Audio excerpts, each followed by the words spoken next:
Well, hello everyone, and welcome to the finale of season 1 of Dumb Ideas. Now, I'm sad that this season is over, but I'm excited for a break. I'm excited for a break. You don't get a break. You have to keep doing the social media stuff. Yeah, but less often. Nope, you already don't do it. So, Yeah. Today is the last episode of season 1, but we are going to have a season 2. no, No, we're not actually. Yes, we are. This is the last time you'll ever see this sign. We're gonna break it down, and No. you'll basically never see us again, except for our social media. If we did that, I would stop the social media every single day. Anyway, season 2. I'm not going to tell you when that's airing, because you'll just have to follow us on Instagram, I guess, Yeah, uh-oh. to find out. We might not even tell them. We might just start, and then you'll be like, whoa. No, I'll tell them. Oh. Well, for this last episode, we are going to be talking about something I'm very, very passionate about because it's something I created and we've talked about a couple times on here. It is, We're going to be talking about my musical I wrote, 17, the musical. The best musical, in my opinion. Thank you. You're welcome. But before we get into that, our dumb ideas. Oh, no.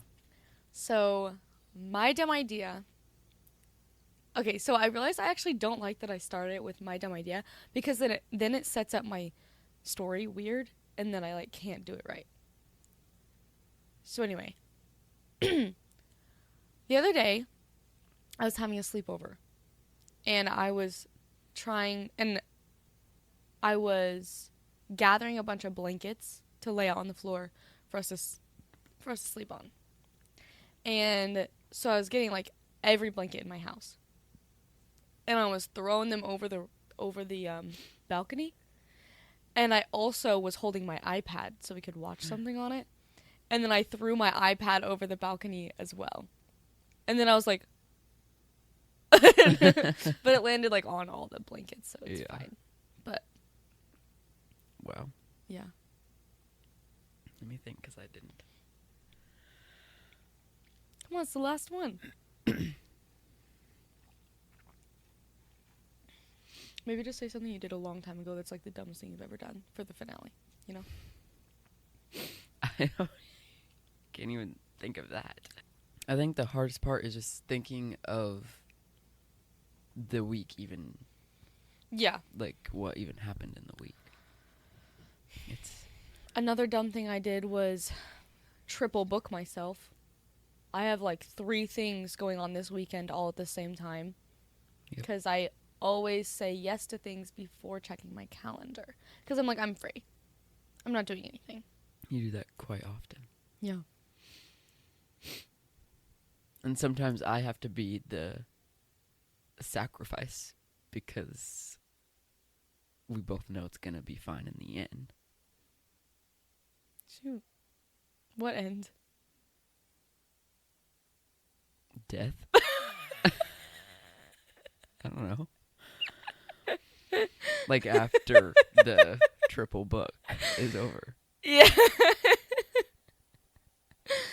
I feel like there's been a couple times where she's texted me and be like, so I said yes to this, so we can't do this anymore. And I'm like... I feel bad every time, just so you know. Wow. Also, it's never I'm never oh, it's okay, I'll just cancel an errand. I'm always what do I do? Mm-hmm. Every time. I would rather just okay, that'd be an intro to one of those movies where they figure out a way to be in 2 places at once. And then I freaking ruin the world because there's 7 million of me. Yeah. That would be terrifying. Anyways. No, because it's the last episode, just choose a really dumb thing. Not the dumbest thing, just a really dumb thing you've done in the past. Just a fun little story. I can't even think of that, though.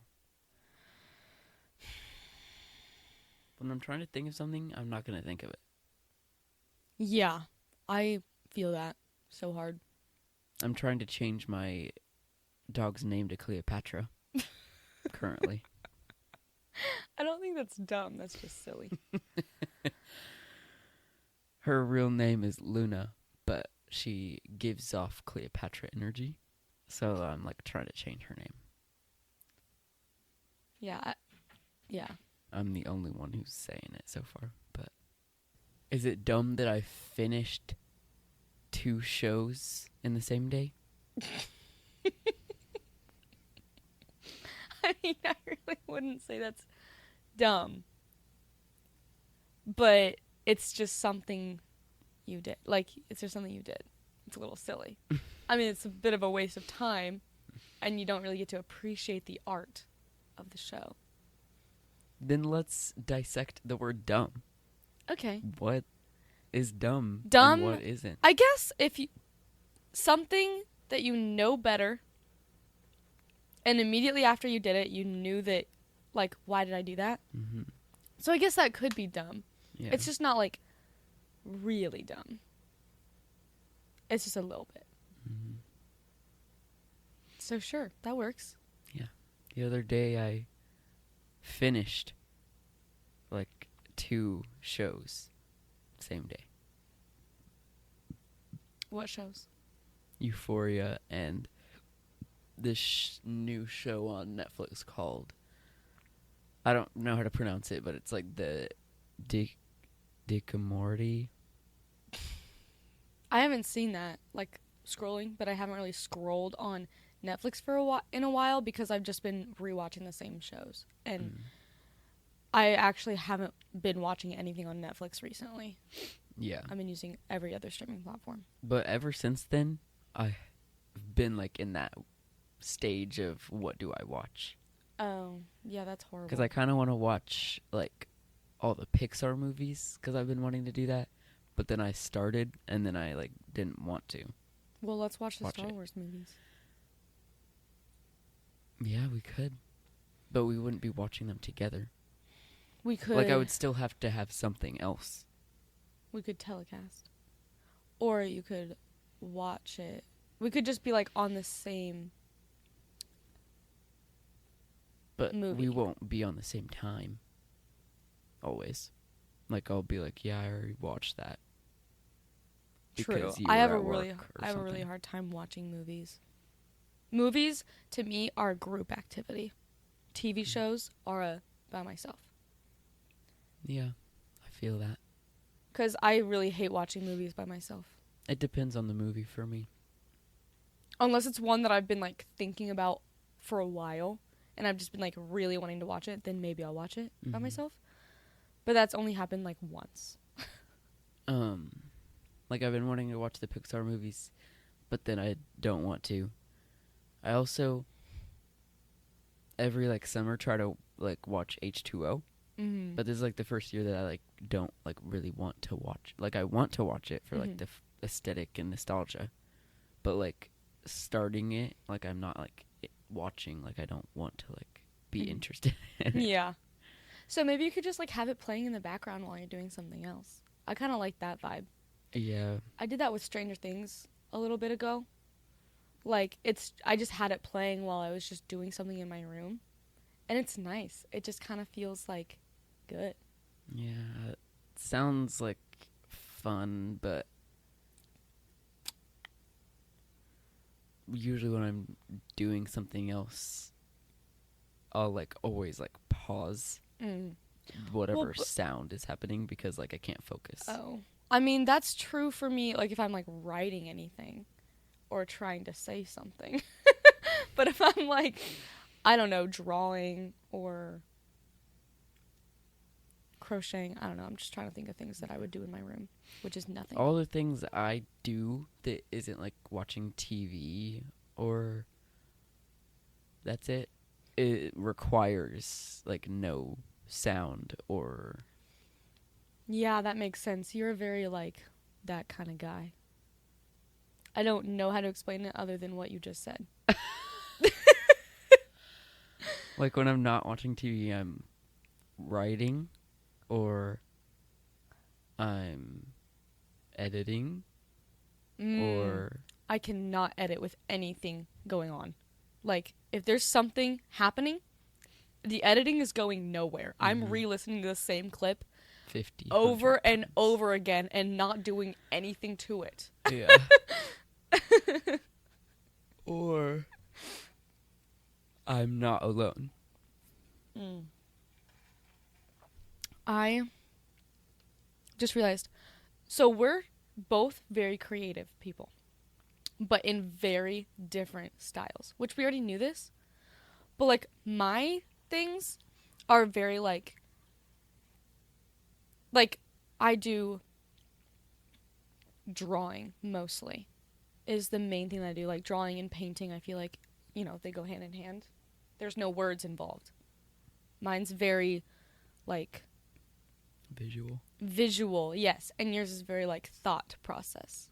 So, like, you have to have, like...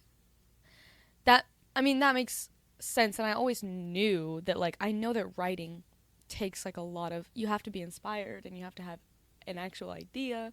You can't just start going and expect something to happen. Like with a painting, you can just do random lines and something comes out of it. But like that's why you're not like always just like, okay, let's do it then. Like you have to like literally, it has to go to you. It has to choose you. Yeah, which sucks. Yeah, that's freaking horrible. Which I could always sit down and force myself to write, but not always is something going to come from it. But also, that kind of takes away from it. Like, when you have a deadline, sure. When it's for something, sure. Go for it. Do that. But when it's for fun, let it be for fun. Like, if you don't want to do it, then don't do it. Yeah.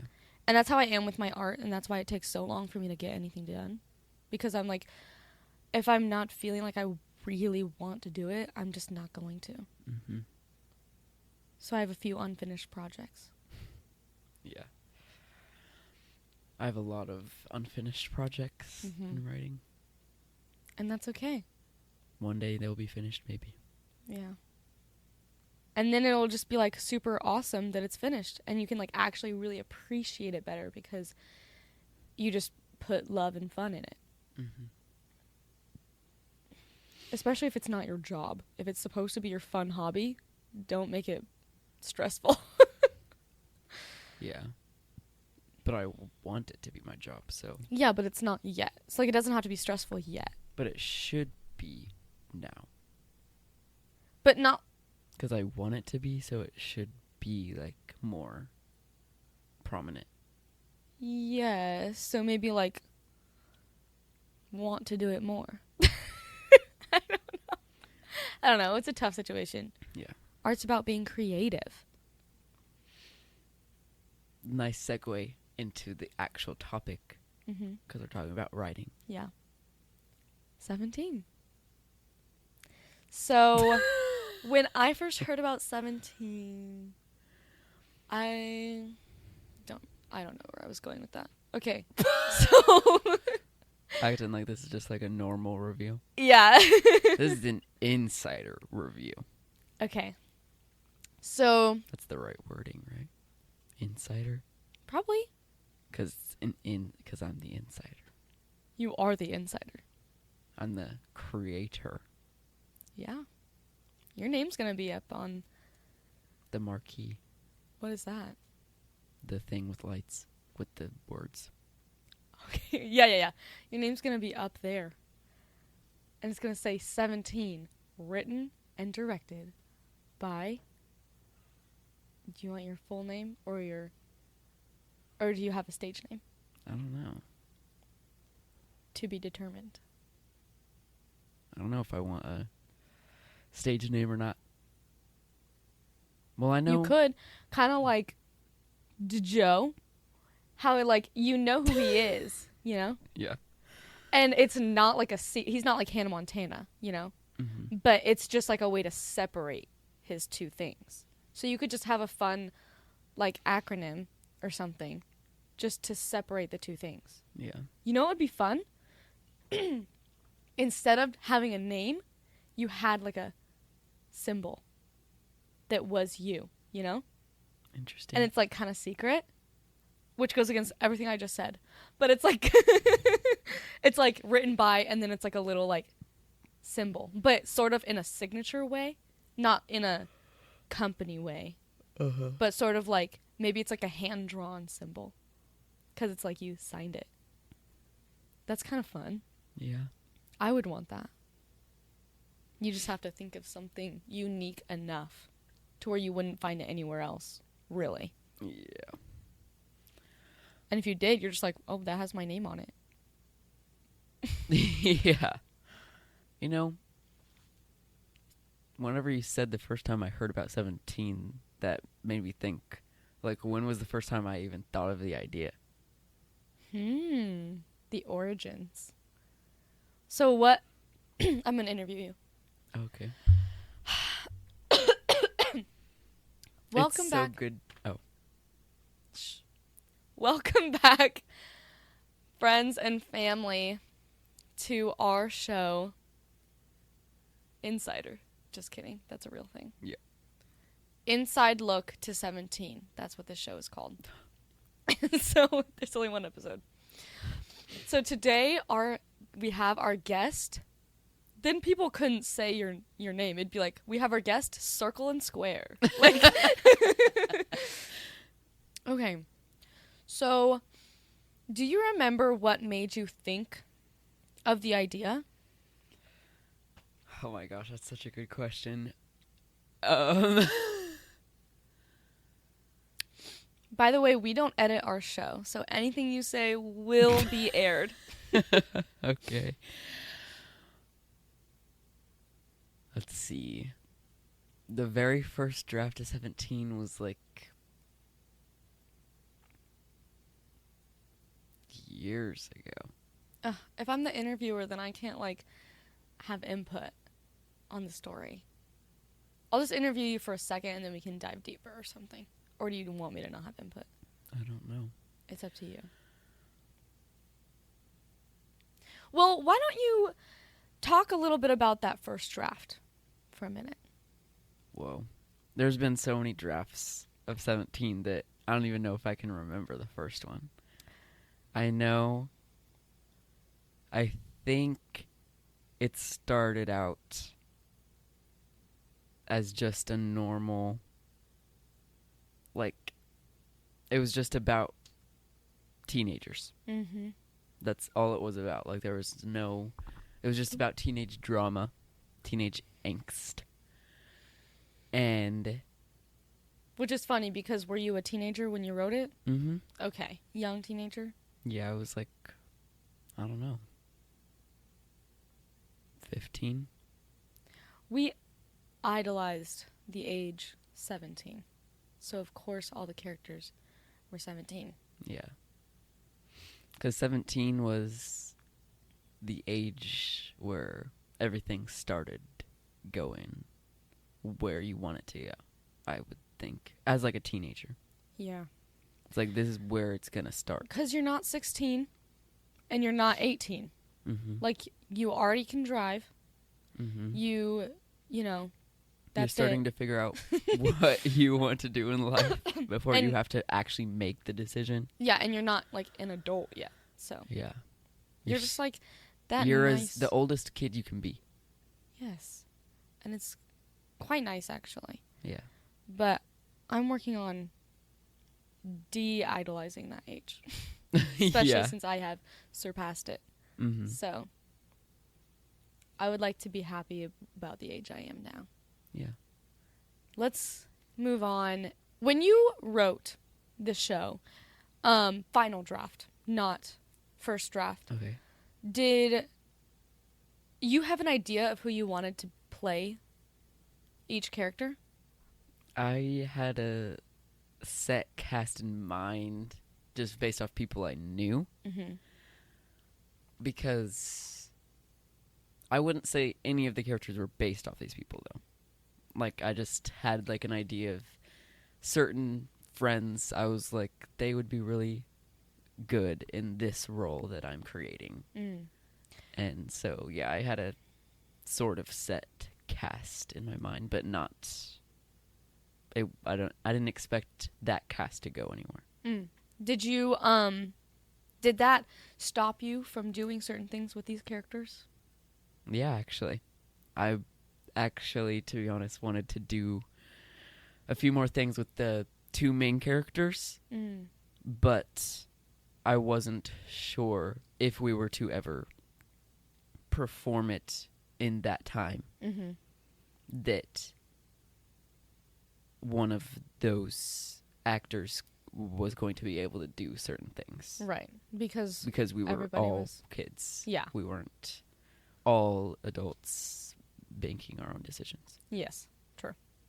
Let's see. So have you rewritten those parts? No, because I think as I was writing it, I wanted to add these things, but whenever it was like finished, it was like it didn't feel like it needed anything else. Like it felt finished. That's good. I didn't feel like any pieces were missing. So this is a jukebox musical. Would you ever consider replacing the songs with originals? I have, like, way in the past, and like when I said, when I finished writing it, nothing felt like it needed anything or replaced anything. So ever since it was finished, before it was finished, I had always thought, like, I feel like I should actually make original songs and not have all these songs in it, because I was still in the mindset of no one's gonna take this seriously, and jukebox musicals are like outs, and like they're not real musicals in a sense. But ever since it was finished, like, I couldn't imagine any other songs than the ones I chose. Yeah. So did you choose the songs first or after you had already written? Some songs I had chose before for like plot wise, because I had, from listening to a song, actually, to answer a before question, I think listening to the song 17 from Heathers, I think that song is what slightly sparked the idea. Oh, okay. Fancy. Because whenever I was listening to it, I don't know, like, my mind was just like, I want to create something with this. Yeah. That's my own thing. Because it's just such a beautiful song. It's an amazing song. I literally love that song so much. It's love it. An amazing song. And so I was like, I want to create something out of this because it's just so great. And so then I think that's where that started. And then a couple other songs were like mixed in with that one song, and then a plot started forming, and then it just kept like molding and evolving from that into what it is today. Whenever I started the final draft, almost every single song like literally got taken out. I remember that. I was devastated every time. Yeah, because the songs pretty much stayed the same in each draft until the final draft. Then every song was it was like gutted basically. Yeah. And then redesigned and organized to what it is. So you kind of did both then. Yeah. Started with music, but then also changed it all after you had rewritten it. So, I think that's actually a pretty good process. Because then you can make sure that every song is in there for a reason and not just because you want to sing it. Yeah. And I will say each song is like really good in a way that it moves the plot forward. Like they're not just re-singing something that they already said, Yes. which is good, very good, and something I would not be able to accomplish. I would just have them re-say the things they just said because that's just not my strong suit. Shoot, I had another question. So, 17 reminds me a lot of, like, Heathers and Mean Girls. And I feel like there's another, but... Breakfast Club. Yes, and The Breakfast Club. Was that your intention? And if not, does it bother you that it is in the same realm?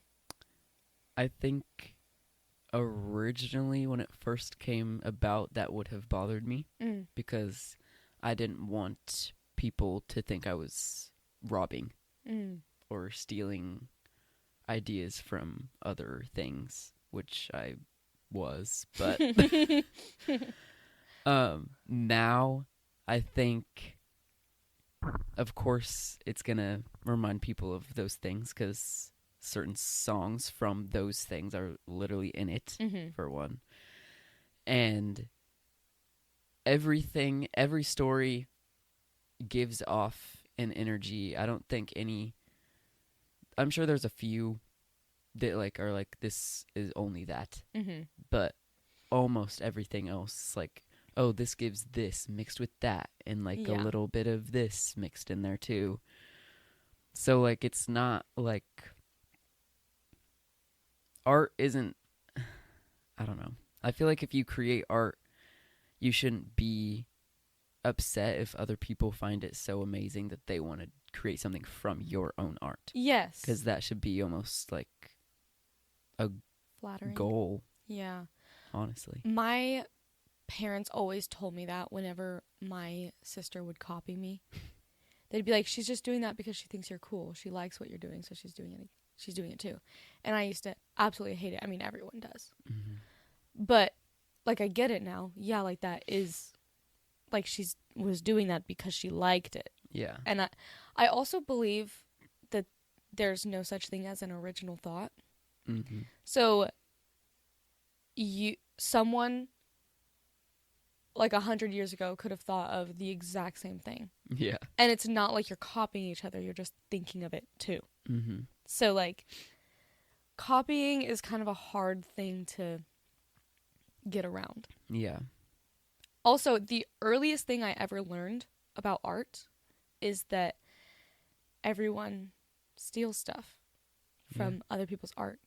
And that's just how inspiration works. Yeah. Because you cannot be inspired by something and then do absolutely nothing that is like it. Exactly. Like, that's actually like really hard. That's where I was going with, like, you want it to be a goal because you want to inspire people. Yeah. And inspiration comes from you wanting to do something like that. And so whatever they create is going to be like your art. Yeah. And that's, obviously, we're not talking about, like, actual plagiarism, but... Yeah. just, like, you can tell that it's got the same kind of themes, and that's okay. And also, I feel like, especially with a jukebox musical, that's going to be really hard to get around. Because you have to use those songs. Right. Because that's just how it works. Yeah. Anyway, I think it has those themes without being exactly like it. Which I would hope so, yeah. Yeah.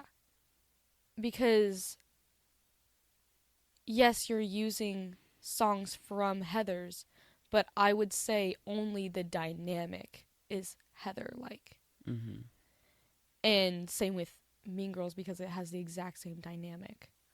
Yeah. So, it's not like it's the whole plot. Yeah, because it's not. Yeah, no. I had to, like, make sure in my head, but it's really not. So, do you want to give a brief rundown of the plot? Can I give a brief rundown of the characters first? Yes. Okay. It's gonna be actually hard because how can you Brief. explain the characters without explaining what happens to them in the plot first? So tell us their backstory. Not like a full backstory. Okay, what I'm saying is we open the show and we see these characters and the events of the show have not happened yet. Mm-hmm. So who are these people? Right. Well, the first character we see on stage is a character named Betty. Betty is... You know, with how much I have seen these characters and met them, I don't think I truly understand Betty. Really? I think I can mostly understand the rest of them. Mm-hmm. Like, obviously, I don't understand them as much as you do, but also that's never been my strong suit in anything. Character? Yeah, which is unfortunate as an actor, but like you've always been better at like guessing what a character is gonna do next, and I'm very surface level.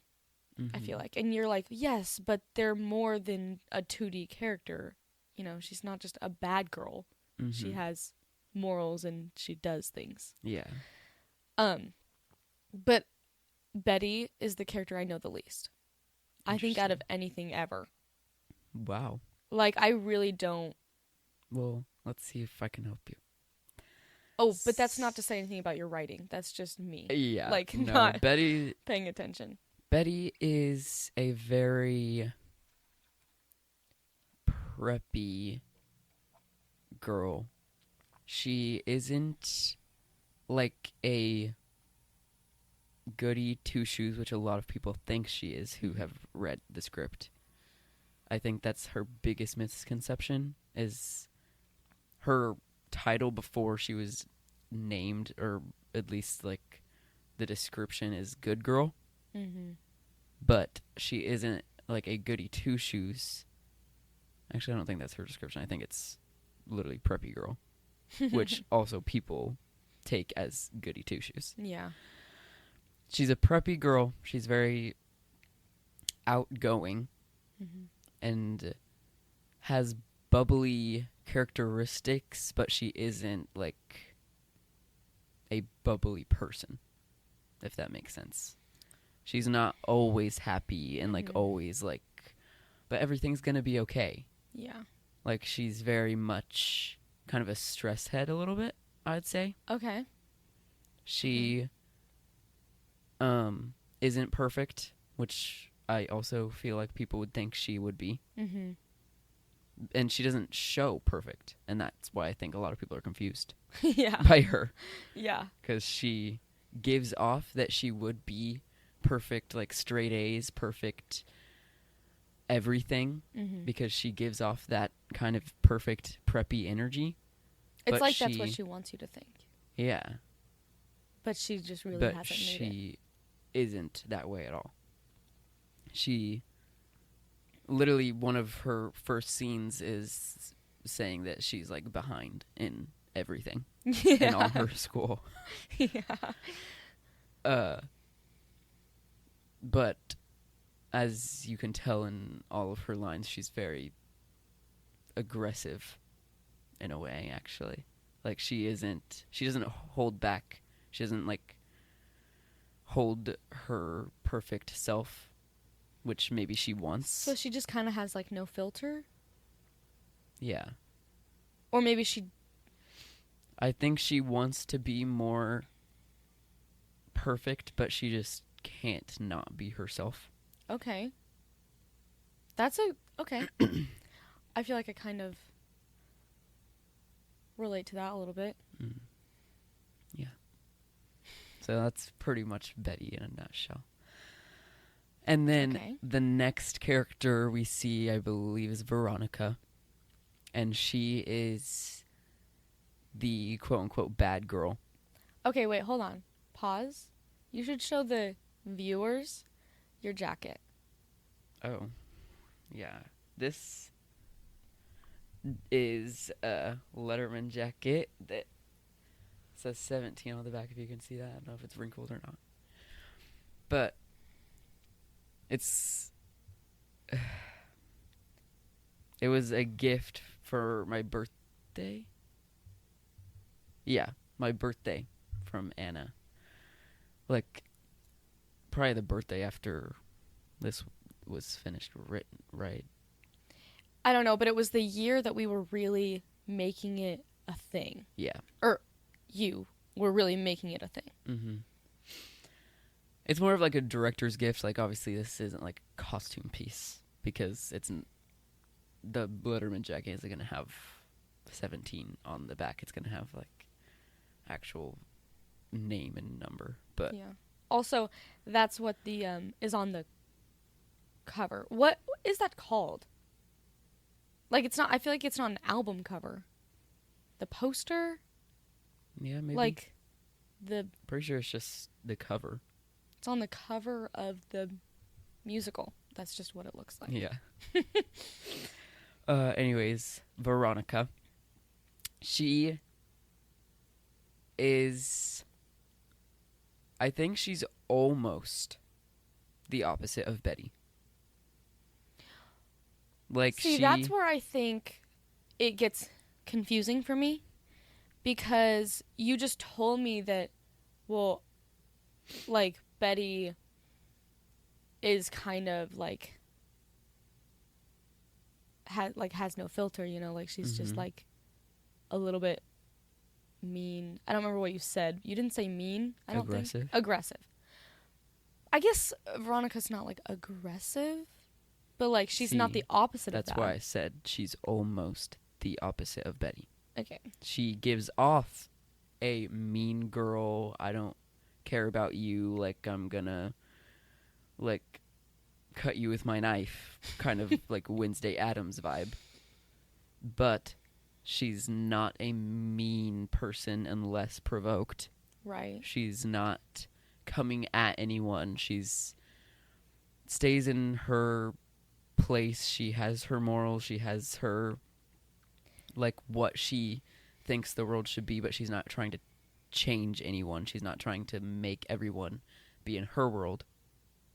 She's just like, I'm gonna be like myself, and that's fine. So she's just kind of a loner, and Yeah. or maybe just shy. I don't think she's very shy. She's Yeah, that's also true. in the same way as Betty. She's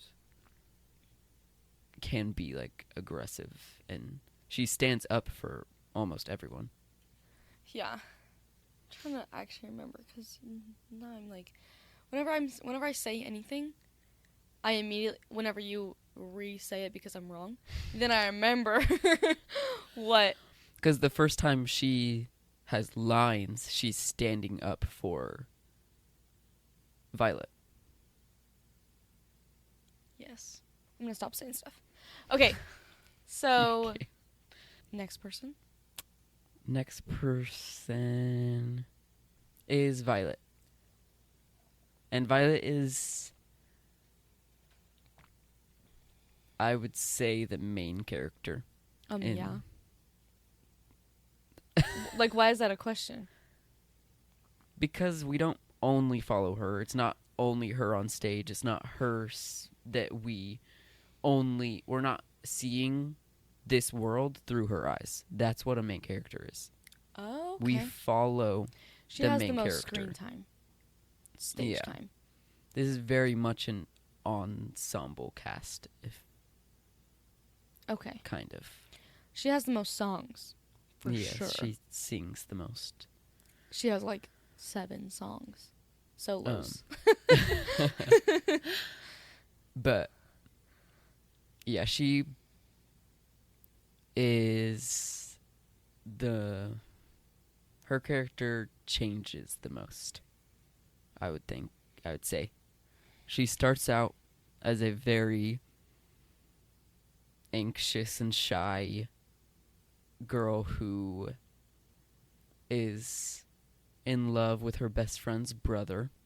She only has one friend, who is Ruby, and Ruby's like a super I don't know, not really obnoxious, but outgoing person who, yeah, that's pretty much it. She's kind of irrational, maybe. Yeah, Violet is very irrational. She doesn't always think before she does. I think she doesn't fully understand herself until the end of the show. And I think that's obviously very prominent in the path she goes down. I think she's very smart, but she doesn't use it, you know? Like, she forgets that she's smart. Yeah. Because I think she has this vision of what she wants her life to be like with Alfie, her crush. Mm-hmm. And it's not her and him. It's like this crazy different version of herself and the person she thinks he is. Right. Because she likes him so much that she won't talk to him, so she doesn't know who he is. Mm-hmm. So, tell us a little bit about Alfie.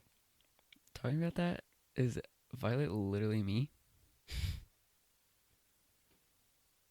Don't know. This is another crazy thing about being a writer is that sometimes you don't do everything on purpose. So sometimes you could be writing a character that is literally like what you're like going through at the time and you don't even realize it until like way later. Yeah, you're just projecting. Yeah. That's okay. It's a kind of a healthy form of getting through it, I feel like. Yeah, I'm not saying it's a bad thing. No, I was just commenting. Oh. You were just giving off like, that's okay. It doesn't have to be bad. Yeah, well, that is what I said, but that's not the vibe I was going for. I was just trying to say something about it. So that's interesting that I just thought of that. I think Violet is a very projection of me. Mm-hmm. But Alfie, who is Violet's crush, and also the only guy in the show. Not the only guy, but the only main character guy. Right. He's the lead. He's the male lead. Yeah. He is he's probably the hardest for me to explain out of all of them. Because he's a good guy. I think he makes wrong decisions that very obviously at a certain point. He doesn't. This is so hard because I don't want to like start explaining the plot. So, doesn't really. Kind of oblivious, maybe. Yeah. I mean, he didn't notice Violet, and if he did notice her, he didn't care to do anything about it. But he likes her. Yeah, but he didn't do anything about it. Yeah. I think he's stupid. Yeah, that is true. I think he's kind of a little dumb guy who doesn't... Yeah, I guess he is oblivious. He doesn't really notice anything. He doesn't... But not dumb in a way that... Like, not visibly dumb. He just does very dumb things. Mm-hmm. He's also a jock of some sport that no one will ever know. He's a mathlete. Just kidding. He could never. No. Because he's also failing in school. I think he likes to think he is important. And, like, I think he likes the thought of being the it guy. Mm-hmm. But he's not really. A lot of these characters give off the energy of what I gave the title to them of, but they're not that. Yeah, I mean, also just realized. They're not stereotypes. Mm-hmm. They just dress like stereotypes. Okay, so switching gears to the other people in the cast. The second group. Well, I'm going to start with Haley. Oh yeah, Haley. I forgot about her. So Haley is a teacher's pet kind of character. Like, she's very stick to the rules, but she also doesn't stick to the rules unless it's to get what she wants. She is very self-absorbed, narcissistic.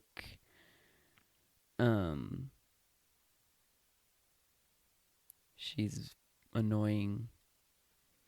so she's also not a goody goody. She just pretends to be for the teachers.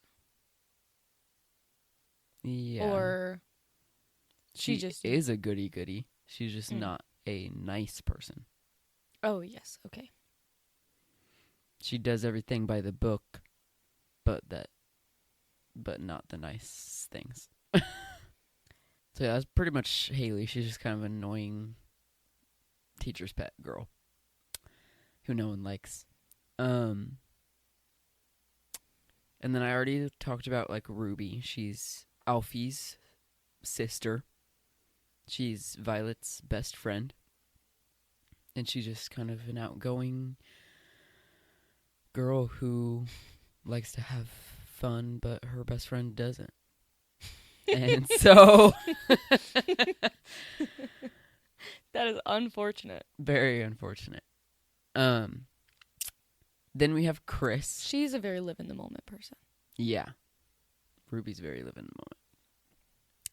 Then we have Chris, who is the mean girl, kind of like Heather Chandler of the school, Regina George.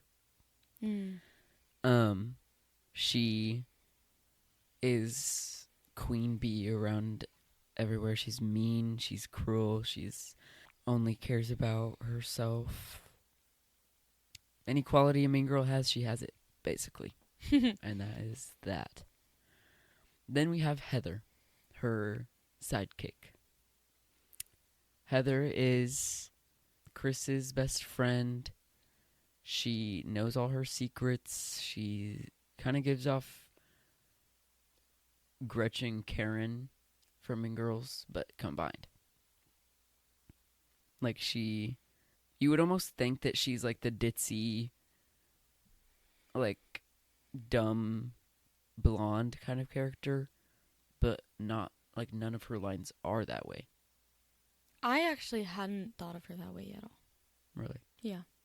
She's more, like, I didn't think she was like Karen at all. Well, her lines, like, her aura, and, like, the way I heard her saying the lines is very, like, she's trying to act dumb.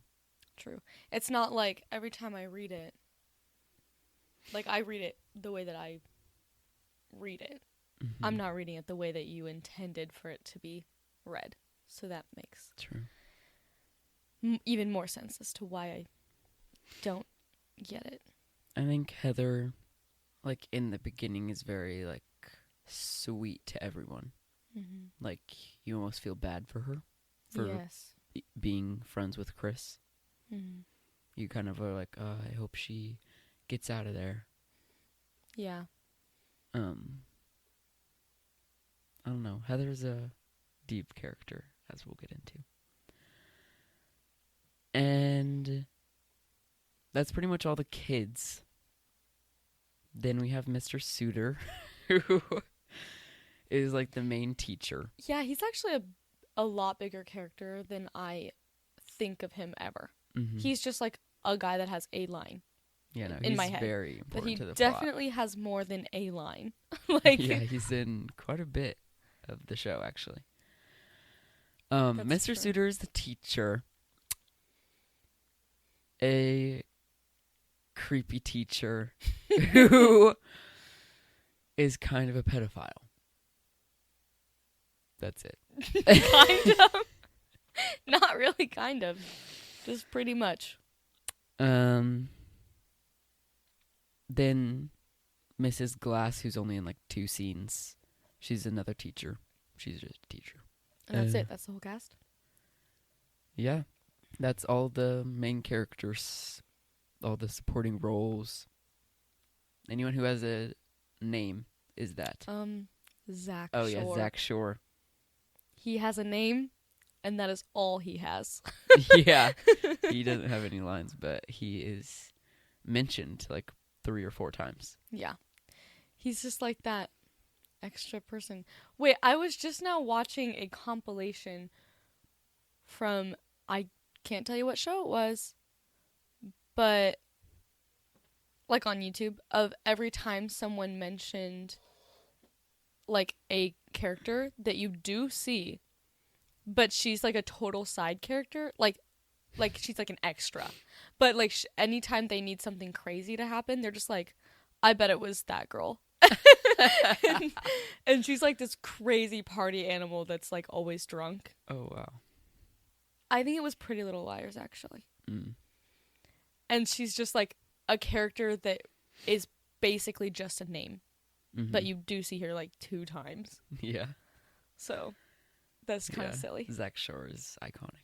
Yeah. So if you audition for the show and you get Zach Shore.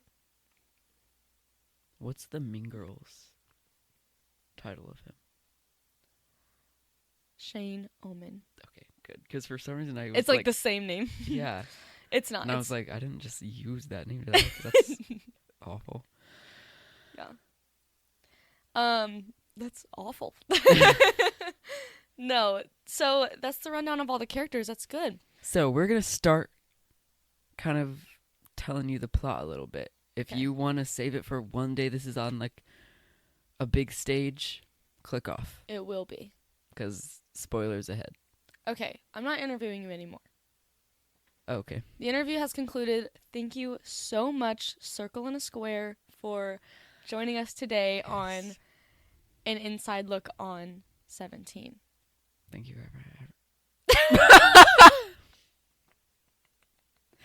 Thank you for having me. I need to go. Tune in next time, but there is no next time. So bye. I don't want to like bore them. Yeah. Okay. But I don't know how to sum. What if you summarized? Okay. You're going to have to fix it. I can help. And you're going to fix it. Okay, you ready? The show. I'm summarizing the whole show or just act one? Okay. I'm definitely going to screw this up. But it's going to be fun. It'll be interesting. Especially since I have to only do half the show and I have to remember what's in the first half of the show. Because timelines are not my thing. So, we open on these kids getting ready for school and they don't know each other. 5 people? 5 main characters. Betty, Veronica. Don't know why I said Betty first. She's not even the main, like the lead, but okay. Violet, Alfie, Betty, Veronica, and Haley. And I literally always forget about Haley. And I know she's a bigger character in this one than she was in the original. But she's still not, like, big. But I forget about her. Okay. And Haley. These 5 characters, they know of each other. I mean, they go to school together. Is this not the first day of school? It's crazy. Stop! I haven't even started yet. Okay? I know, that's why. It's not the first day of school, right? I don't think so. Okay. Anyway, they all wind up in detention. Surprise. And so they meet in detention and they're like, you suck. Who are you? And why are you here? Blah, blah, blah. Okay? And this is where we meet Mr. Suitor as well. And Violet is like, I want Alfie to notice me. So she tries to think of a way to get Alfie to notice her. So she's like, I'll just get in with the popular kids. That's so easy, right? First of all, why is it always so easy? In every, like, popular... Because, like, if it's so easy for this rando to get in the popular clique, like, why can't everyone? Like, why is no one else? But, anyway. So... No one else has the guts, I guess. Yeah. That's why they're the main character. Because they have that main character energy. Yeah. So she goes up to to Chris and Heather. And she's like, hey, guys. can I join your pride? And they're like, You should have never said that. that's in the script. I know, but it's worse whenever they don't know. And they're like, well, what can you do for us? And she says, I mean, I'm a pretty good sewer, so I can, seamstress, so I can sew you guys some clothes.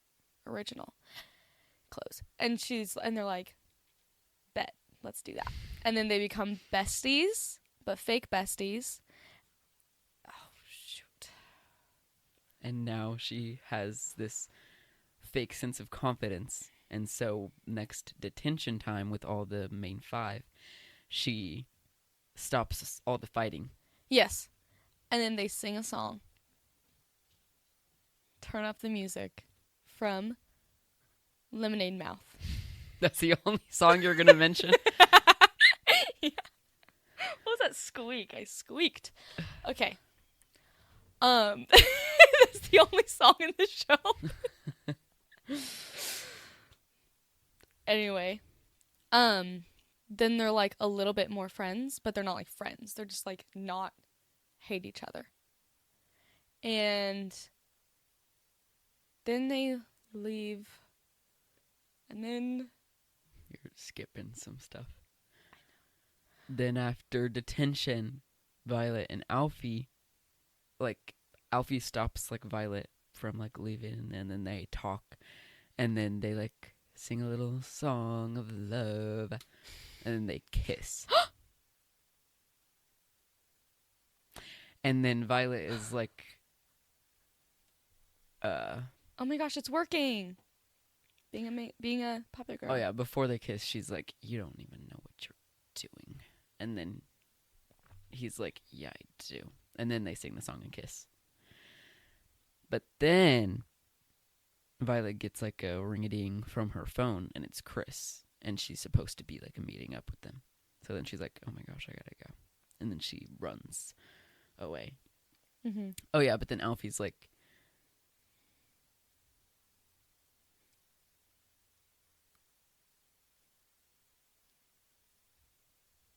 Alfie's like,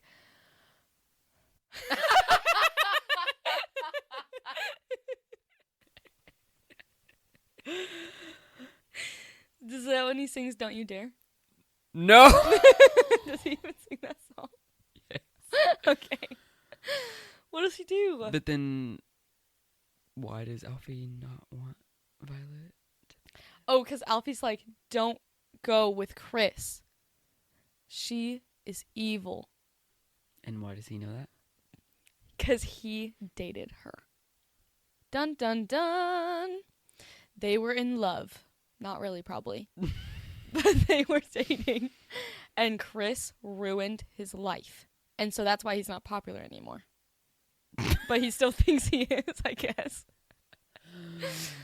And then Violet's like, I don't like believe you, but she wants to believe him because like she's in love with him, but she doesn't believe him.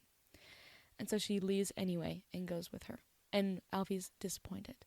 And then Violet goes to hang out with Chris and Heather, and then Heather's like, you're late, don't ever do that again. And then Violet's like, maybe he's a little right, because then Chris is like singing a mean song. And then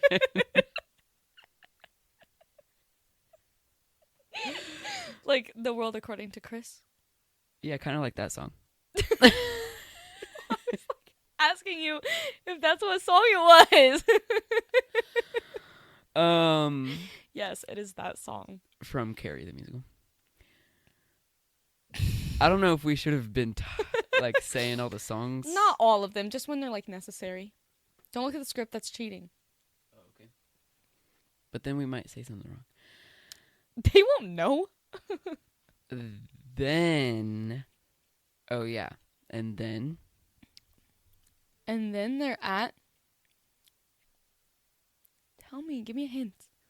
You just keep like taking over for me when I'm lost, and then throwing it back to me while I'm still lost. What two characters have we not seen in a minute? Betty and Veronica are like at Veronica's house. Betty's house. At Betty's house. And because, first of all, they don't like each other, but they're like, do you want to, like, come over to my house? They kind of, like, reconciled a little bit, and so they're hanging out at Betty's house. And then they're like, what are we going to do? And so they decide to do art. And so they do art, and they show each other their paintings, and they're like, that was good. I like it. Not my style, but I like it for you. And then Betty's like, can I give you a makeover? And then Veronica's like, sure. And then Betty's like way too excited about it. And then Verona is not excited. Veronica leaves, basically. She's like upset because Betty said that she was been waiting forever to give her a makeover. And she's like, okay, that's literally so rude. I'm leaving. I'm out of here. We're actually not having a sleepover. And then Betty's like depressed about that. And then Veronica sings I'd Rather Be Me from Mean Girls. And then a little bit later, Betty like apologizes. She's like, that's not what I meant. And then they reconcile and they sing You Shine. That's just so unbelievably not right. I don't. They sang You Shine before all of that. Oh. You're real? Yes. Okay, so they reconcile. No, they don't. They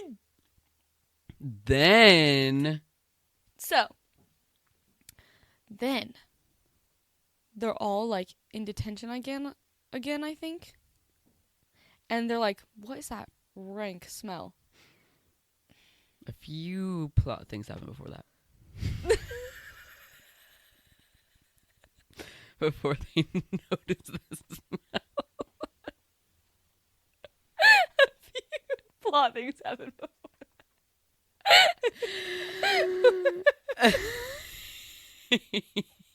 What? Okay, the four of them are in detention. Oh yeah, also before they get detention, Violet and Alfie have a big fight. Okay, so now everybody hates each other again. Yeah, so now they're all in detention. Them four are like... Yeah. So Betty, Veronica, Violet, and Alfie are all in detention. Somebody's missing. And then And then Alfie... Like, they all kind of, like, get in like, a yelling argument, and then Alfie's like, I'm just trying to protect you. That's what people do when they love you. And then, like, everyone's like, whoa, he loves her. And then yeah, they're not even dating, but he just loves her. And then he rushes off. And then Violet's like, ugh. He just ran out of detention? Yeah. And then... You can't do that. And then Violet follows him. And then Betty and Veronica are like, it smells so bad in here. What is that? And then they like open a closet. They follow the smell to a closet, and then they open it. Oh my goodness. Haley is in there. She's dead though. And that's what the smell is. And they're like obviously traumatized because this person who they hated is dead now. yeah, I was going to say their friend, but Violet and Alfie also come back. I'm about to say. I didn't think you were. Yeah, I remember this part. And then Alfie and Violet come back, and then they're like, did you guys kill her? And then Violet's like, no, she smells so bad. They did not just kill her. And then they're like, okay, true. And then they're like, what do we do? And then who says it? Alfie? Who? Take Violet? A good guess. Yeah. Says, let's bury her. Bad decision, guys. If you find a dead body, don't bury it. You call the police. But a few of the other characters suggested that they call the police, and then Alfie's like, no, that'll make us look suspicious. Right? Veronica, too. She's wrong, too. Betty suggested they should call the police. Yeah, Betty's like, we should call the police. And then Alfie and Veronica are like, no, then we'll look like we did it. But that's so just not how that works. They're just not really smart, and that's okay.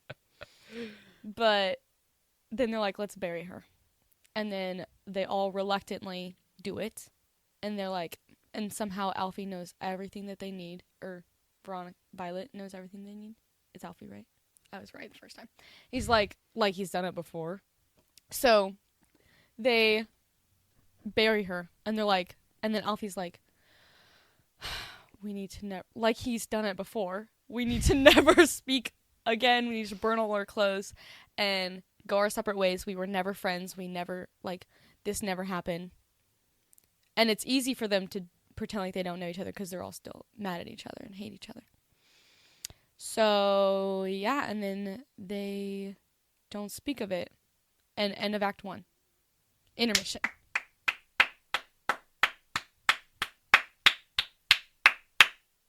That actually was really loud. Yep. I heard it. Yeah, and you still kept going. Curtain. This is going to make everyone not want to watch this. No. Do you want to do it differently then? No. Okay. You can go get the paper and stuff this time. Gosh. Because I did it last time. I'm not usually the one left alone with you guys. I will now read to you all the songs that have been in Act 1. In from Carrie, the musical, opens the show. Then we have... That was really hard. Okay. What is this feeling? From Wicked, the musical. They sing that in their first detention. Then we have Superboy and the Invisible Girl from Next to Normal. Then we have Beautiful from Heathers. Then we have Turn Up the Music from Lemonade Mouth. Oh no, she's almost back. Then we have Unsuspecting Hearts from Carrie the Musical. Then we have The World According to Chris from Carrie the Musical. Then we have You Shine from Carrie the Musical. I'm out of breath. Then we have Someone Gets Hurt reprise / The World According to Chris reprise from Mean Girls and Carrie the Musical. Then we have I'd Rather Be Me from Mean Girls. And then we have Don't You Dare / I Am the One by Caden McKay and from Next to Normal. And that is Act 1's songs. Boop, boop, boop, boop, boop. And welcome back to Exact Instructions!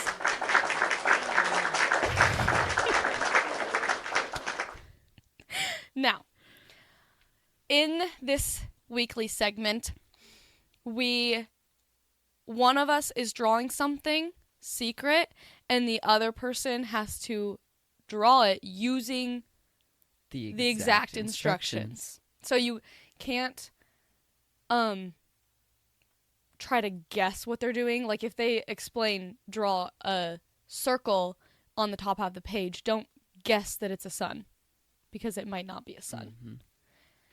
And if you really think it is a sun and they're just doing a bad job at explaining it, still don't guess. Yeah. Because that's not how exact instructions work. So, do you want to be the instruction person? Okay, I'm going to instruct you. Mm-hmm. Okay, I have to think of something like really good to draw. Okay, I thought of it. Oh. Okay. Ow. Whoa. What? Oh, really bad. What? Like scratched off like a scab that used to be a pimple. Oh, ouchies. And it like really bad. Ow. Like, I'm about to cry. Is it bleeding? No. It's just red. Now, grab, honestly, whatever color you want. A light color. Crayon. And draw a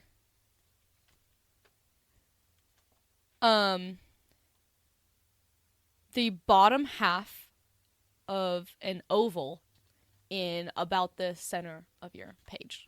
Just the bottom half of an oval? Just the bottom half of an oval.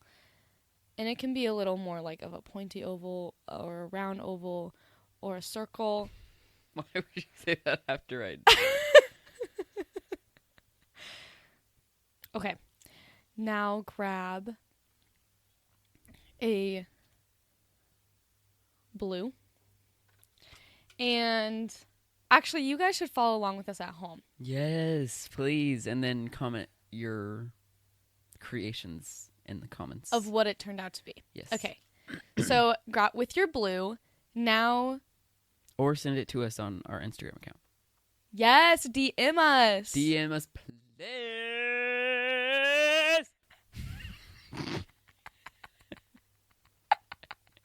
I think you're going to guess what this is.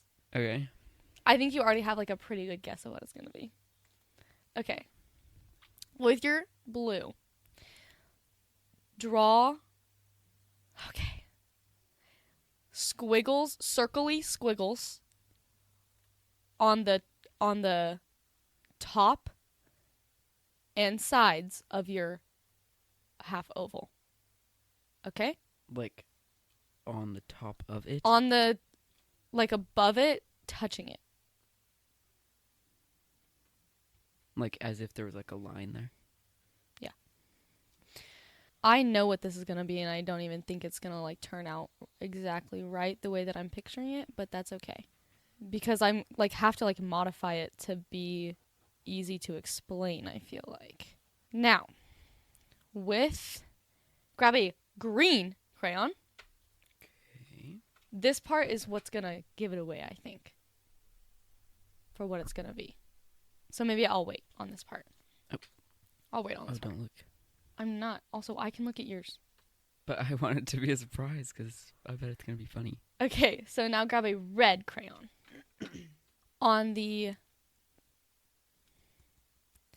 In the center line of your oval.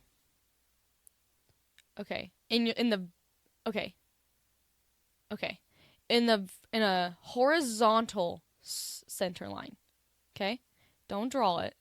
Just imagine it. Okay, imagine your oval was cut into 4 parts. Mm-hmm. Cut into 4 parts horizontally. On the lowest cut, draw a line horizontally on the lowest cut. And make it like a little bit thick, but not like thick. Just not like huge, just like thicker than just like a one line. And then kind of make it another semicircle, but the top half of a semicircle. Okay? So like add like little like curvies going downward on the end of your line. If that makes sense? Why do you look so confused? I would really think you would know what I'm drawing right now. I don't know what this is. Okay. So in the almost exact middle of your semicircle, draw a circle. I thought I knew what it was for a second, and then I don't anymore. Okay, I feel like I thought that was like a giveaway. So, now grab a green. On the top cut, so imagine it's still in 4 pieces. Mm-hmm. On the top cut, horizontally, we're going to draw 2 circles next to each other. Horizontally. Not touching. Make them a little bit apart. Okay, now grab a darker green. Or you can grab a lighter one. No, I meant dark blue is what I meant to say, actually. I did not mean to say green. Okay, now above your green dot, both of them, draw triangles. I don't think I can. Below your green dots, draw... Okay, so I'm just going to tell you in a way that I'm just telling you on one of them, but you're going to do the same on both dots. So on your green dot, underneath it, draw a smaller circle than your green circle. Okay? And then under that, do another circle. But do that on both. both circles. I think I know what this is, but the base is not good for what it is. Okay, so grab your red again.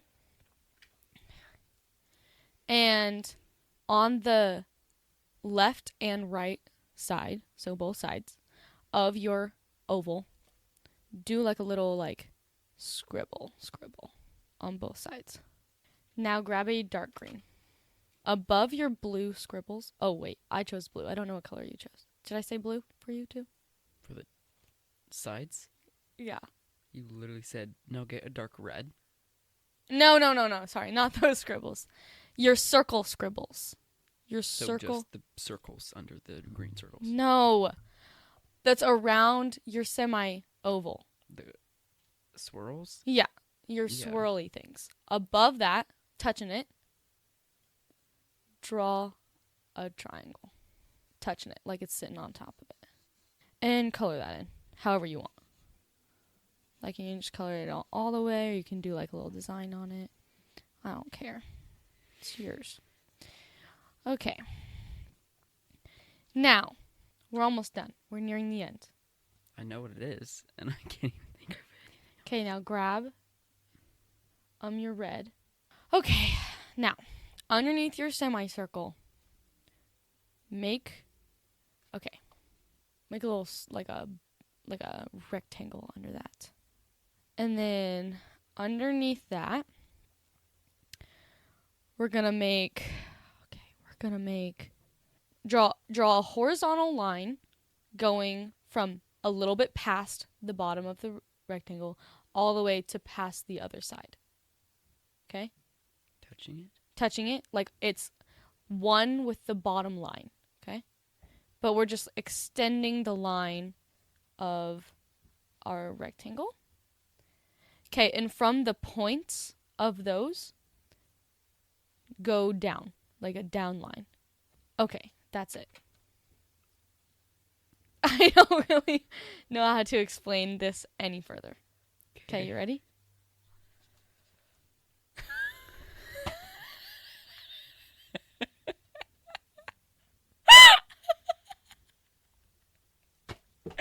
Wait, look.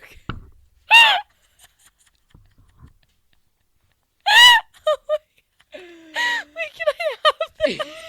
You should put them next to each other. That is, I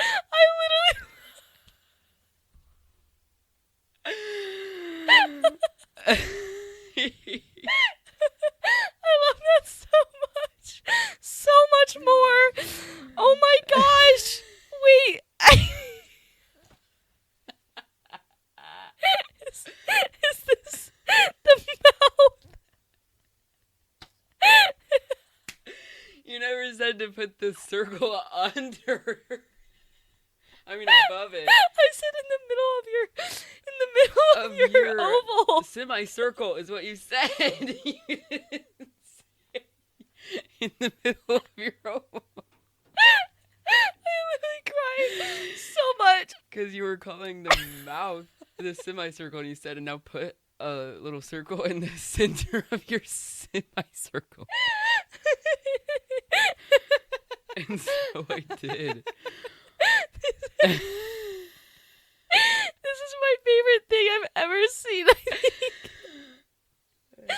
Oh my gosh. I literally... Oh my gosh.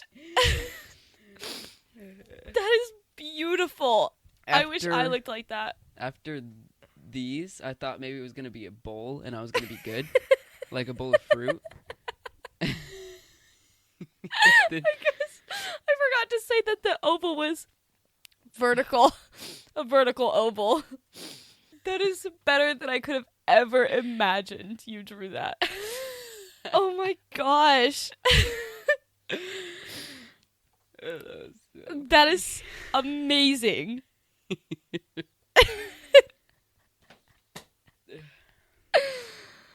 Okay. Well, thank you so much for watching our last segment of Exact instructions.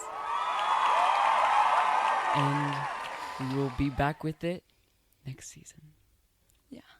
Shh. Curtain opens. Well- Act 2 of 17, the musical. Me again? Yeah. Okay. Oh my gosh, I'm never gonna recover from that. I'm literally gonna put that on my wall as soon as I get home. So, Act 2. Mhm. This is where shit goes down. Yeah, 'Kay? crazy. So, how does it open? Just how does it open? I just need like a starter. The opening number is a cautionary tale. Kind of Okay. Time has kind of passed by. Like, it's like closer to the end of the school year now. Okay, so that was first day of school. I'm just kidding. No, it's not. But it was in the beginning. Early enough for them to not really know of each other yet, but late enough for Betty to be behind in all her classes. Yeah. They sing, so who sings? Betty and Veronica. Okay, so that's what I was thinking, but I wasn't sure. So Betty and Veronica sing a cautionary tale from Mean Girls. Mean Girls. That happens. And then And Betty's told by Miss Glass that she's like failing. yeah, and like and she's gonna have to retake the year. Yeah, she's not going to be able to graduate. And she's like, Ever. no! And then she's like, Wait, is this senior year? Yeah. Oh. You can be 17 in your senior year. You just have to have a later birthday. I guess all of them do. They all have like May birthdays. At least Violet and Alfie have late. Yes. Also, And then Chris and everyone Heather. at the end. yeah.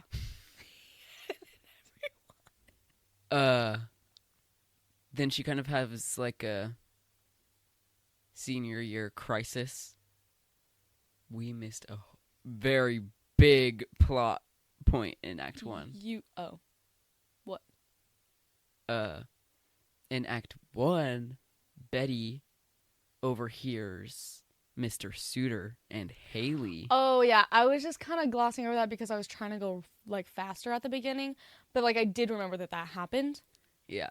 Betty overhears Haley and Mr. Suitor getting into a little argument that's a little suspicious, and it kind of sounds like they're having an affair. Yeah, because he's like, did you tell them? And she's like, no, I didn't. And he's like, I've been giving you special attention for not telling them. And then she's like, and then he like gives her attention or something. He's like, don't let it, if I find out it's you, like, I don't know, whatever. They're fighting. Yeah. And then Betty was like, oh my gosh.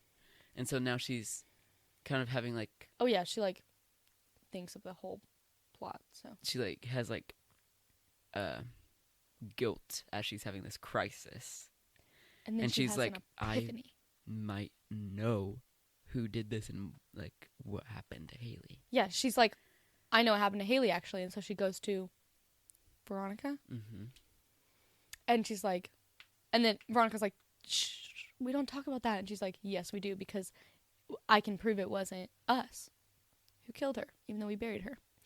And then Veronica's like, who? And she's like, it was Mr. Suitor, obviously, because I heard them talking about it, and I think he killed her because she was going to tell about the affair. And then Veronica's like, what? And so they sneak into his classroom and like hide there to try to like hear him say something, but he doesn't, and so they're just in there. And then like Violet and Alfie are doing something at the same time. Yeah. What are they doing? Are they singing 17? No, I don't know. They're just being in love with each other but mad at each other. So Violet is full mean girl. Yeah, she's changed Completely her changed. personality. She's so fake now. Alfie's like super depressed and stuff.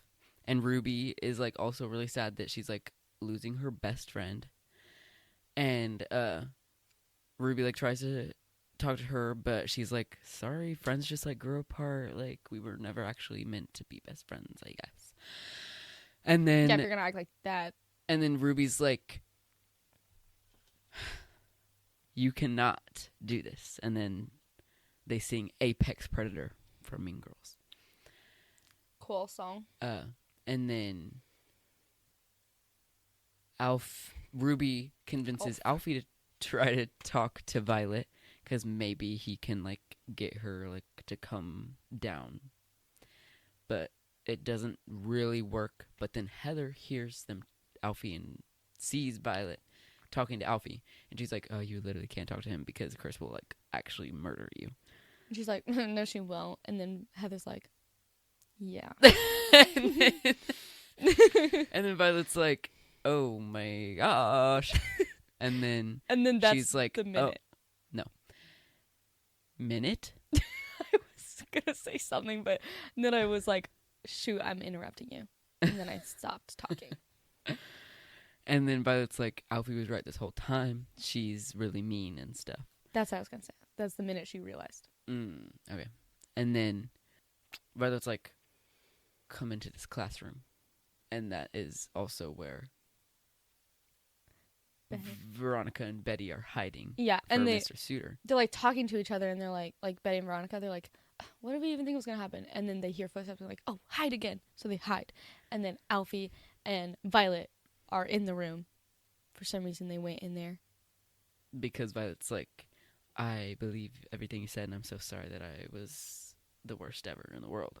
Yeah, and then Ruby's like, "What's going on here?" And then Violet's like, "I am so sorry. I was so awful to you and didn't believe you. I'm the worst in the world." Yeah. And then Violet's like, "Well, now what do I do?" And then Ruby's like, "We get revenge for both of you, both Alfie and Violet, because Chris is awful." And then they sing Revenge Party, and that's like the biggest number in the that's show. like the rest of the act. So basically what happens in Revenge Party is Alfie and Ruby are helping Violet get revenge on Chris for being horrible to her and everyone ever. Everyone. They're trying to like basically like tear her reputation down. And then they go to a party. While also Veronica and Betty are trying to get a confession or prove that Mr. Suitor killed Haley. Mm-hmm. And so all of this is happening at Chris's Rager Bash party. And they figure out that that Chris isn't actually all that she seems to be. Mm-hmm. Chris is actually like lying to everyone. She's not actually like all high and mighty, because Heather spills all the tea to Violet that the house they're at is literally Heather's house and all that stuff. So yeah, basically they just got a bunch of tea on Chris to then tell the whole party. And then Chris is like, "I cannot believe you." And Veronica and Betty see Mr. Suitor at the teenage party. Yeah, and they're like, "Okay, we got him." Yeah. And then they see him walk outside where Heather had just went, or where Chris had just went. Yeah, they go with, and they're like, "Oh my gosh, what if he like tries to kill Chris or something like that?" But yeah, the other three got revenge, so they're like, "All right, time to get out of here." And then we're done.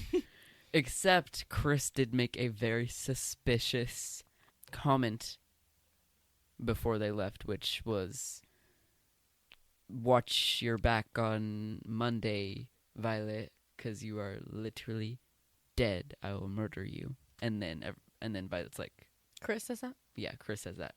And then they're like, she actually will. So they're like leaving the party. Veronica and Betty go out back.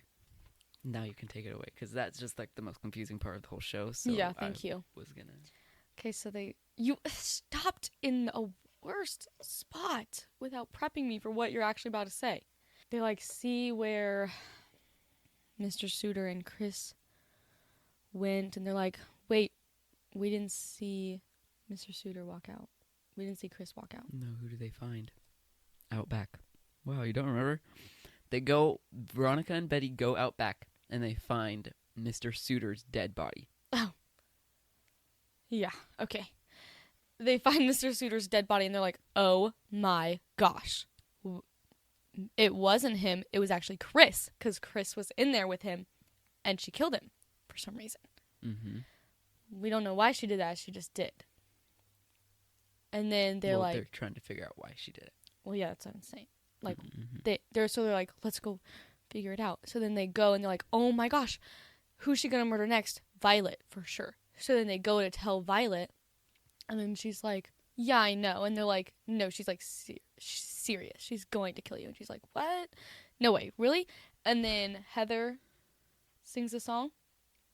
Oh, before they go tell Violet, Heather tells them that Chris is the Oh, murderer. okay. Because Heather then comes to the backyard and she's like, screams. And then they're like, Heather, we didn't do this. And then Heather's like, I know. Because I know who did it. Heather Heather tells Betty and Veronica. Yeah. Okay. That Chris is the murderer. And she's murdered other people before. And she's going to do it again. And she's actually going to go after Violet. Well, she doesn't tell them that. They figured that out. That happens. And then so they go tell Violet, and she's like, yeah, I know, she's after me. She says she's going to kill me. And they're like, nope, she's for real, though. And then they're like, oh, shoot, let's get out of here. So they dip. Right? Kind of. So Violet completely believes them. She's a little scared now. She's like, oh my gosh. And then, but Alfie is like, you guys are all overreacting. Chris is not going to kill someone. Like, she's not. Oh. If she was going to kill anyone, she would have killed me by now. And so Violet's just like a little on edge. Veronica and Betty are like, no, like for realsies. Ruby's like, there's murder. And yeah, I guess she never knew. And then Alfie is like, come on, you can like come back to our house. Like, you'll be safe. Like, no one's going to murder you. Like, you're going to be fine. Like, they're being crazy. It's okay. I'll protect you. So, them three leave back to Alfie and Ruby's house with Violet. And Veronica and Betty are like, there's no way he's serious. I can't believe this. And then Violet's like, come on, we're going to go save Violet. We're going to figure this out. And Violet says that. Oh, I thought I said Veronica. Veronica's like, let's go. We're going to go put us into this and stop Chris. So then they go snooping around the school. Yes, they go to clues. the school. And then Violet and Alfie. Which I did not know this was at Alfie's house because she's in a room. She's in his room, but he gave her the room for the night. Something like that. Because she's in a room by herself. Mm-hmm. Okay. Then Violet is like, she's gonna murder me. I'm gonna die. What do I do? And then Alfie's like, calm down. You don't need to do anything. And then he's like, you're nothing's gonna happen. You're fine. So then they sing 17. So what causes them to sing 17 is she is gonna go murder Chris before Chris can murder her. And then Alfie's like, don't do that, okay? Because also they don't even like 100% know. Like, they didn't like see it happen. So she would just be a murderer. Anyway, she's have a gun. a knife. A knife. Okay. She has a knife, and she's like, and then Alfie's like, takes that away, and then they sing 17, and it's beautiful, amazing. They kiss at the end, and then he's like, okay, good night. I love you. Rest up. So she's like, lays down in bed. She's like, okay. And then immediately after he closes the door, she gets up and like she has an epiphany. And she's like, okay, wait, actually, I do have to go. And then she puts on a jacket, and she grabs her knife, and she's out of here. She leaves. And she doesn't like, grab the knife. Oh, she leaves the knife. Alfie took the knife from her. He took it. So she's like, dang. So she leaves. Her and epiphany we're like, was because, well, I was gonna like. I'm not gonna she like. explains it later. Yeah, but like she knows that Veronica and Betty are snooping around the school, and she's like, they're in danger. They're in danger. So I'm then gonna go she's like, help them. yeah. But we're like, where's she going at this point? Because we don't True. see and Yeah. we don't know. And then back at the school, uh, Betty and Veronica are like still looking through stuff, and they're like, they hear somebody coming. No. Okay, they make out. What happened? They open Chris's locker, Yeah. and then a note falls out. Right, and the note says, And- "You'll be dead tonight." What does it say? Meet me in the classroom. Meet me in the detention room. Detention room. Yes, that's what it says. It says, "Meet me in the detention room." And so they're like, "How did she know we were gonna be here, or who is this for?" Well, it literally says their name. Oh, she's On like, "How did Chris know we were gonna be looking through her locker?" So they leave. They leave the locker and they go to the detention room, and they're like scared. And then they hear somebody coming. No. What did they Then- find in the detention room? A dead person. Chris. A dead Chris. Oh my gosh, what? Chris is dead? Then Violet got here before us. Not really, because then they hear somebody coming and they're scared. And they're like, oh my gosh. And then it's Heather. And they're like, oh, it's okay. It's just Heather. They're never once. Oh, it's okay. They're like, what? It's Heather. And then Heather's like, yeah, I bet you didn't know it was me the whole time. And then they're like, what?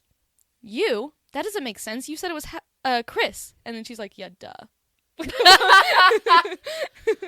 And then they're like, why did you do it? And then she's like, because Mr. Suitor and I were having an affair. And Haley knew about it. She saw us one time and she threatened to tell. And so Mr. Suitor was like getting cold feet and didn't want to do it anymore. And I loved him. And so I thought the best thing to do was to kill Haley because then he'll be with me forever. Well, hold on. No, that's real. So, pretty close.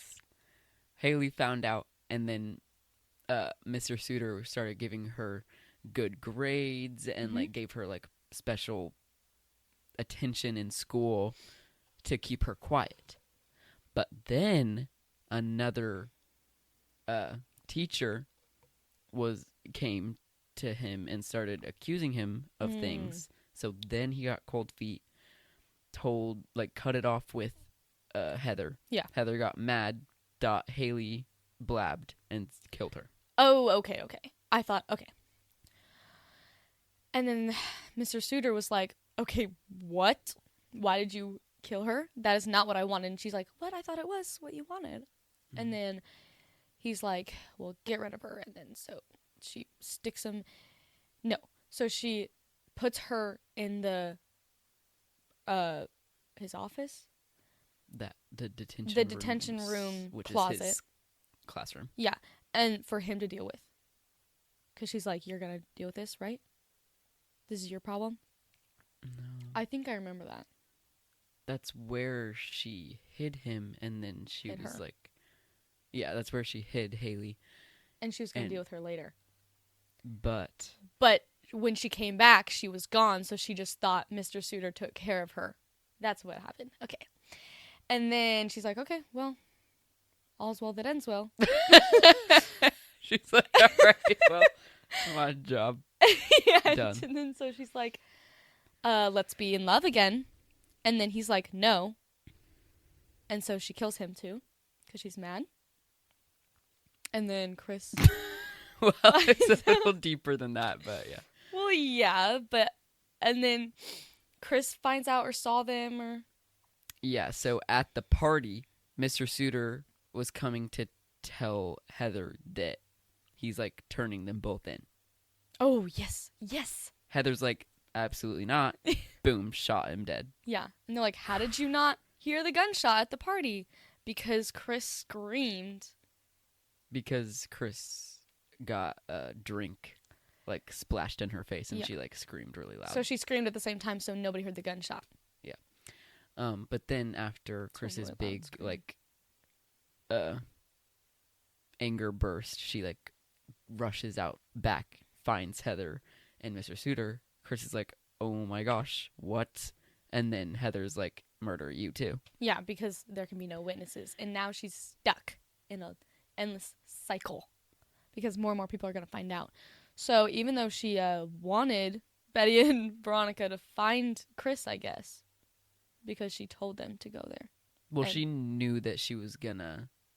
Chris was already dead before she could blame Chris. So she was like, okay, well, they know I'm gonna have to kill them. Might as well do it in a fun way. Got it. Okay. So she's like about to kill Betty and Veronica. And she's like about to.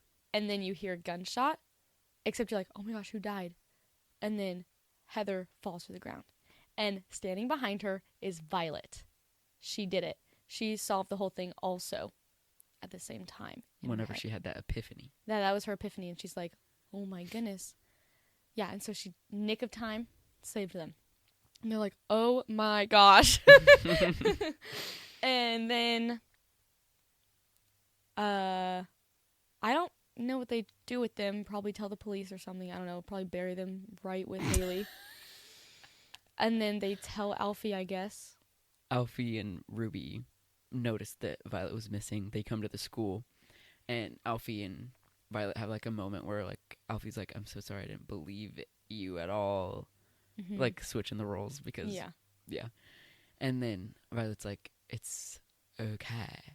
And then she's like, but now that all this happened, I literally can't like stay here. Like And so she like leaves, probably runs away because I'm sure her parents aren't just like, okay, let's move because you said so. Yeah. Like, because she's not about to tell her parents of all this, so she probably just runs away.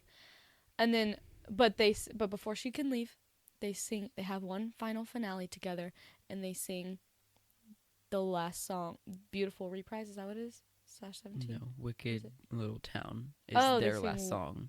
Then she leaves. And then she leaves, and then everybody. And then 17 reprise. Oh.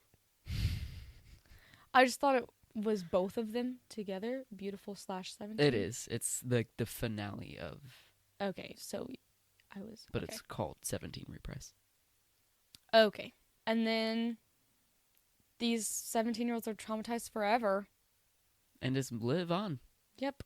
We don't know what happens to them after the show, but I'm sure it's a happily ever after. Well, actually not, because Violet left. So. Yeah, it ends with Violet is gone. Veronica and Betty are trying to be friends again. Yeah, and Alfie and Ruby are just kind of there. Probably sad and crying and depressed because their mutual person left. Yeah. But yeah, that is 17 the musical. Hopefully one day it'll be performed. As of right now, it probably won't ever be. It will. Don't think like that. It will be performed, and you'll get to see it on the big stage. Well, maybe you won't, but people will. Yeah. And I think what makes it so good, to me at least, or so special, I should say, not good. What makes it special is because of, how long it took you to get to where it is now. Mm-hmm. Because it's not like you didn't have the same plot even the whole time. Like it evolved, and so did the characters, and it's just good. Thank you. You're welcome. Okay. Signing off for the season. I hope you guys enjoyed this whole first season. It was our first attempt, so obviously there were like bumps in the path and on the place. There's no road. We made it ourselves, I guess. Yeah. But I hope you all enjoyed this. I hope you all enjoyed season 1 of Dumb Ideas. Please come back for season 2. Don't forget we exist. Because we will be back for the rest of your life. For the rest of your life, not ours. Yeah. But yeah, stay tuned because we're going to have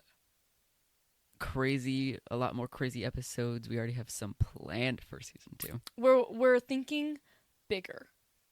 Bigger is better, and better is bigger. A little bit is never enough. What is that? High School Musical 3. You see, that's the one I think I've never seen. Sharpay. Ashley Tisdale. All right, well,